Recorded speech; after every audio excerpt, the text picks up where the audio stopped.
Expedited death penalty for mass shooters. The Trump administration is apparently considering it. A proposal circulating in the Department of Justice (DOJ) and supported by Vice President Mike Pence would reportedly speed up the capital punishment process for convicted killers who are responsible for multiple deaths. The DOJ announced in July that it would bring back the death penalty for federal crimes. On Monday, former Vice President Joe Biden slammed the proposal as "what you do when you can't get something done that's rational." The new proposal will likely be part of a larger gun control initiative that aims to address a wave of deadly shootings, including a weekend rampage in West Texas that left at least 7 people dead and 22 people injured. According to The Hill, Pence has been directly involved in conversations with Attorney General William Barr about the death penalty initiative, notes Bloomberg. Little details about the expedited death penalty plan are known. In August, Trump fixated on the mental health of mass shooters and suggested enacting red flag laws, which make it easier to take away the arms-owning rights of people deemed to be a danger. For an analysis of the problems with such policies, see Reasons Jacob Sullum. Meanwhile, Democratic presidential candidates Kamala Harris and Beto O'Rourke have been floating pie-in-the-sky gun buyback proposals. Free markets. Freelance writers in California are screwed. California's proposed change regarding independent contractors is being heralded as a step against the gig economy and companies like Uber and Lyft, but it would go so far beyond that. One small example. Looks like the California legislature decides not to outlaw my specific job, but to potentially outlaw the jobs of freelance journalists who write more than 35 times a year for one outlet. https://t.co/kkch6703. Tony Biasotti at Tony Biasotti, August 31, 2019. Free minds, credit cards and the surveillance state.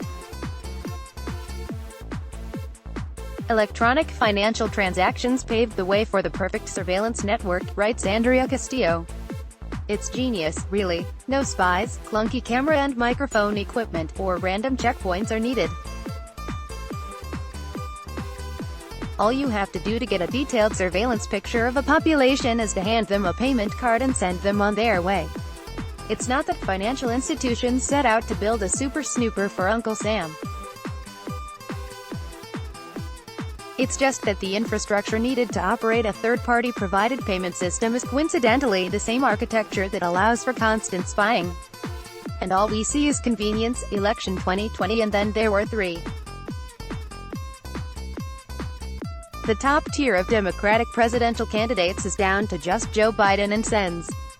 Bernie Sanders and Elizabeth Warren. From Politico. For more than a year, Democrats had approached their nominating contest with a widely shared belief that, like Republicans in the earliest stages of their primary 4 years ago, they, too, might take turns rising and falling in an expansive field. That expectation sustained the campaigns of more than 24 contenders this year. But in recent weeks, the leading band of candidates has contracted unexpectedly early. Kamala Harris and Pete Buttigieg remain at the periphery, while lower polling candidates have largely failed to muster sustained, upward movement in fundraising or polling. According to interviews with about 24 Democratic operatives and consultants, there is little reason to expect any of them will. Read the whole thing here. And a chaser, why Kamala Harris hasn't caught fire in the Democratic 2020 race. Quick hits. The U.S.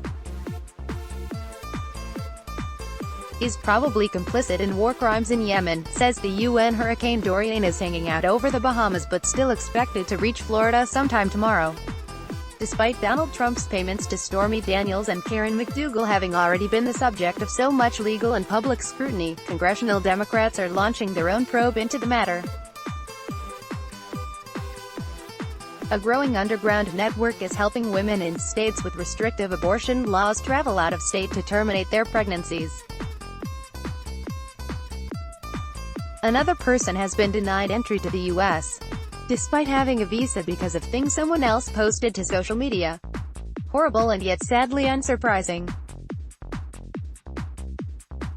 Two former New York detectives walk free after admitting to having sex with handcuffed 18-year-old female suspect. https://t.co/mzphkjgsos, BBC News World, at BBC World, August 30, 2019. More here. People who lived through the Great Recession are understandably nervous about the R word.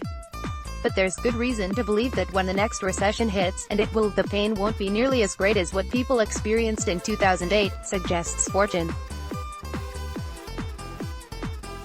Leave Camille Paglia alone. Anti-Nazi documentaries apparently violate YouTube's hate speech policy. Let's block ads. Why?